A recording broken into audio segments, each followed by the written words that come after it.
This is episode number 531 of the Health and Fitness Podcast by InnerFight, brought to you in association with Smith Street Paleo. Please do hop over to smithstreetpaleo.com, check out all of the goodness over there, meal plans, recipes, hundreds of recipes that you can make. You can actually make your own food, you know, and cook it in your own house and eat it and enjoy it. If you don't have the time to do that or the skills, then check out the meal plans that those guys offer, smithstreetpaleo.com. Welcome back to another edition of the show, the second show in this series. We're talking in this particular series indoor training in the hot months. If you missed last week's show, you need to go and check it out. We laid out the basics of why we suffer in the heat, why the human body reacts in the way that it does. This week, we're talking all about bringing your running indoors. Before next week, we're going to hop into cycling and finish up this series talking all about eating and drinking to get you ready for the heat.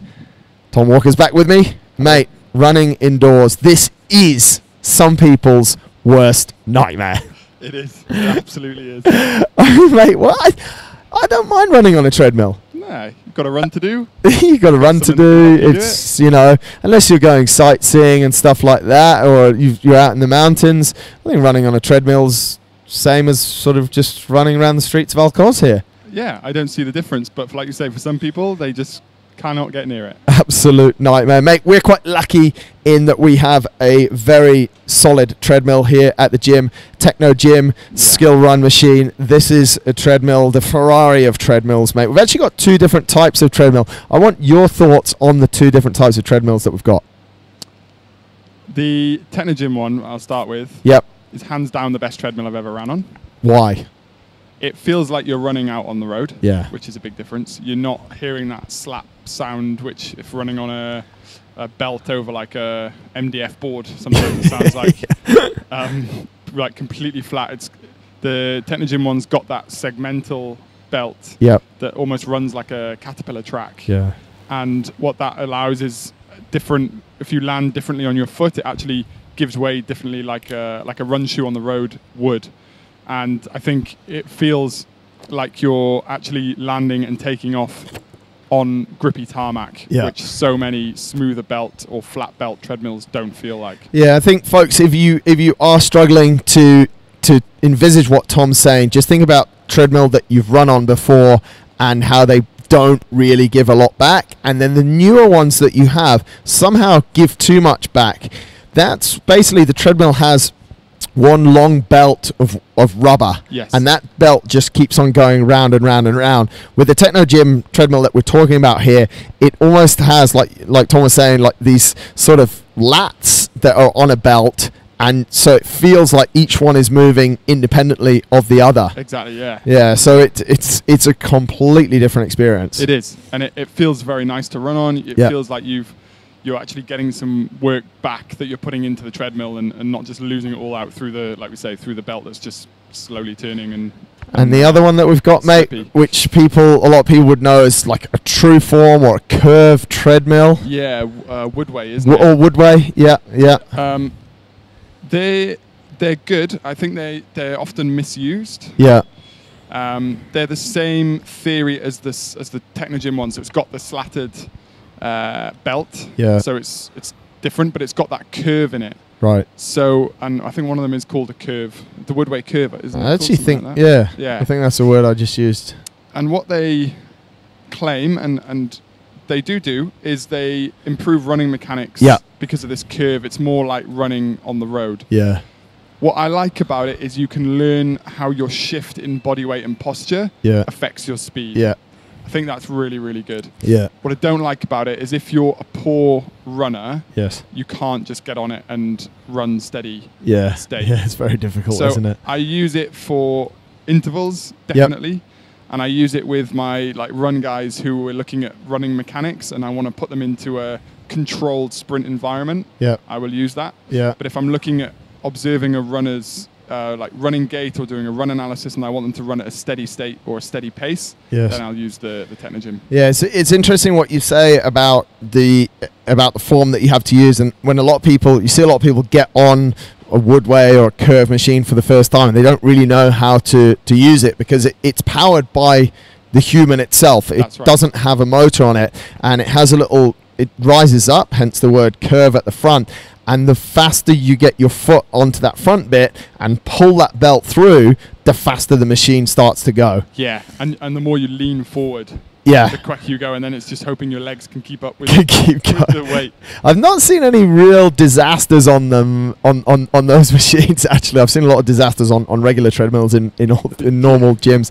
But I think one of the biggest things as well, mate, is that if you're not able to get intermediate or beginner runners are not able to get a decent workout on there. But what I do like about that machine is that you can get them on there even for a small period of time, and they'll definitely feel their hamstrings on that machine, which a lot of people never really feel their hamstrings. So like you said, it's about getting that body position, and it's about almost forcing your foot to come back, which people are lazy with, and they'll feel their hamstrings the next day super nicely. Exactly. And I know the running pose method, a lot love it, and because they love it, they are big on pulling the foot back and up, and which it makes you do exactly that. Yeah, it's funny that CrossFit sort of promote pose running in CrossFit Endurance, and then in the CrossFit Games we saw these Woodway stroke curve treadmills. It's all quite nicely linked in together. But mate, let's get into it. We're bringing running indoors. It's hot outside. We want to give people solutions. First thing, overcoming boredom. That's one of the biggest things that we get. We say to people, like we said at the start, I don't mind running on a treadmill, you don't mind running on a treadmill, but mate, why do you think you don't mind? I think, like, it's as simple for me as there's a run to do. Yeah. And you can't do it outside for whatever reason. Here it may be because of the heat. So you do it inside. Yeah. It just doesn't change for me. I mean, to be honest, when I was training for my marathons, I think I got up to about 3 hours on the treadmill indoors because I was training in the summertime. It was too hot, and we couldn't do sort of low heart rate stuff. And it's actually really nice scenery in here. Like, there's a load of people doing CrossFit, but opening their hands up. We had a couple of meetings, I think, mate. We did. Mate, I remember one day I was running and a guy ripped a bicep tendon off. I've never seen that in like my whole life of coaching. Wow. And I was running on the treadmill and he ripped his bicep tendon off. So I think there's a lot of true story in Jonesy's weightlifting class. Jeez. Yeah. Oh yeah, I remember that. Yeah. Big shout, and that was that. That's so right. Yeah. So listen, guys, the advice we've got is very difficult because we've not got much emotion surrounding the fact that you get bored on the treadmill. But the solution is either outside, it's too hot, the heart rate's going up, and we can't achieve what we want to achieve. So bring the run inside. Unless you're training for something really long during the summer months, the most you're going to have to run on a treadmill is probably 60 to 90 minutes. Yeah. Like, you're not going to have to, unless you are training for super long stuff. Like, I'll definitely get maybe some longer runs in, 2.5 hours on a treadmill over summer. But there's not a lot of, locally, there's not a lot of super long races at the moment. No. So you've just got to get your head around it, 60 to 90 minutes and get it done. Be creative with your sessions. Mate, you hit on one of probably my all-time favorite go-to treadmill sets there. Okay. Minute on, minute off. Yeah. 20 rounds. Yeah. Go and have a shower. Yeah. I'm much. You said something there that I like, and I've not thought of it like that before. But you said if someone's got quite a busy mind, you like to make the set quite busy. Yeah. I think I'm the opposite. I keep it super simple for myself and for other people as well. In that, which probably makes it a little bit more boring. That's probably what my clients are all telling me, that my treadmill sets are really boring. Yeah, but I think stuff like that. I think when it's quite simple, you can get very creative, mate. And I've done some sessions that are creative, but I think some of the go-to stuff, especially if you've only got 1 or 2 runs a week on a treadmill, I think a lot of the time, if it's quite simple, like you said, below 40 seconds, we're in the red, it's sort of game on, and then we got to sort of that 2-minute mark, and then anything over that is, we're obviously training a little bit different. But if you get people there, they can really do some decent damage as well. Yeah, and you can just use the treadmill for like your running portion of it. So if you're in like the gym, like we have the treadmill here, or you're in any other gym, you can do like your 40-second sprint work and then go and walk around the gym as your recovery. Yeah. And go, see someone else, say hello, do whatever you want, and then just know in 2 minutes' time you need to get back on that treadmill and sprint again. It's not like you have to just keep walking on the treadmill for a recovery set. Don't do that if you're in a big Globo gym, because someone will definitely steal your treadmill. That's one of the things. Mate, another, outside of that, we're talking about sort of, they're quite nice, flat sessions, road running sessions, but the treadmill that we've got here, and this shows why it's also another level, not only goes uphill, but goes downhill as well to 2%. So it goes up to, I don't know what sort of percentage. Favorite sort of things to do, how should we be using incline, should we be using decline, and some of your favorite things to do with those functions? Definitely should be using incline on it. I have a session I give to some of my guys for running mechanics and to help with run economy. And that is to set it at an incline and then run up the incline for like anywhere from 10 up to 40 seconds. And that really helps the motor patterns. So almost like what you're getting from a curved treadmill, but we're getting it from a normal treadmill, which most people can get access to. Because your running mechanics change when you're running uphill. And it's actually very hard to run uphill badly.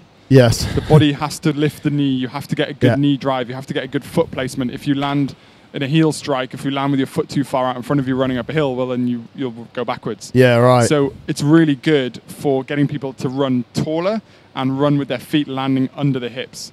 So I'll get them to do hill repeats and then run it back on the flat. And I'll say this will feel really weird and you'll feel like you're running downhill, but it is flat or it is at 1%. And I want you to continue running as if you were running uphill, but back on the flat. So you can get real good run mechanic session from it. Another thing that it's super useful for folks, and you might want to think about it if this is your type of race, if you're running ultras, if you're running uphills through forest, in those races, you might actually be walking a lot. And the ability to walk at an incline economically and get better at that is something you can work on the whole of summer on a treadmill. Like, we've got a lot of guys that we're preparing for the race in Jordan, for the Ultra X race in Jordan. It's flat there, but there's going to be some walking through sand. It's going to be sandy, and they're going to have to go and they're going to have to walk. So something like that, I definitely, those guys will start to have, when it gets too hot to be running outside, their sort of an hour or 75-minute session that's outside will then come in onto a treadmill, so that when they get into that sand, it's got a little bit of elevation in that course, but not a whole lot. But when they get in that sand, that same thing, that feeling of going uphill, just walking uphill. And if you don't believe me, go and get a treadmill, put it on about something 10% gradient or a bit less, about 8% gradient, and just go a little bit faster than walking. Even walking pace, even like 5-6 Ks an hour, and start to go uphill. The first minute you feel like, oh yeah, this is easy, and then it gets really quite interesting. I did a session the other day on that treadmill. I think it goes up to like something stupid like 20%. Yeah, the one downstairs goes super steep. It's chaos. You're literally falling off the back. Yeah, and I had what did I have? I had a race that had some incline in, and I couldn't get out and run it before. Oh, it was that Run Your Mountain event. So a couple of days before, I just went down there and racked it up on high incline. And I was like, I did two 15-minute blocks on it. And then I was like, yeah, this is perfect, this treadmill for this. And some don't go as high as that, I know.